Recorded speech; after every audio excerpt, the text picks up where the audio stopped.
పానీపూరి అంటే ఎవరికి ఇష్టం ఉండదు చెప్పండి.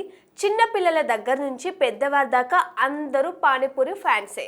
అయితే ఈసారి పానీపూరి తినే ముందు మాత్రం ఈ వీడియో చూశాక తినే ధైర్యం చేయండి. ఒక మహిళ పానీపూరి తినేటప్పుడు ఆమె దవడ వంకరపోయింది. అదెలా అంటారా? చెప్తాను వినండి.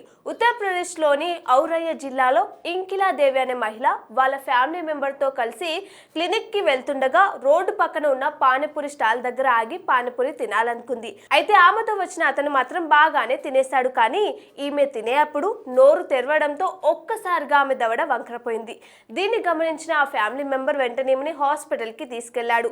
అప్పుడు డాక్టర్ చాలాసేపు కష్టపడి ఆమె నోరు ఎప్పటిలాగా బాగు చేశాడు. కానీ పానీపూరి ఇష్టమైన చిరుతిండి అయినప్పటికీ వాటిని జాగ్రత్తగా తినాలని, ముఖ్యంగా దవడను ఒత్తిడికి గురి చేసే అతిపెద్ద భాగాలను తినొద్దని డాక్టర్స్ చెప్తున్నారు. ఈ వీడియోని మీ గ్యాంగ్లో ఉన్న పానీపూరి లవర్స్కి షేర్ చేయండి.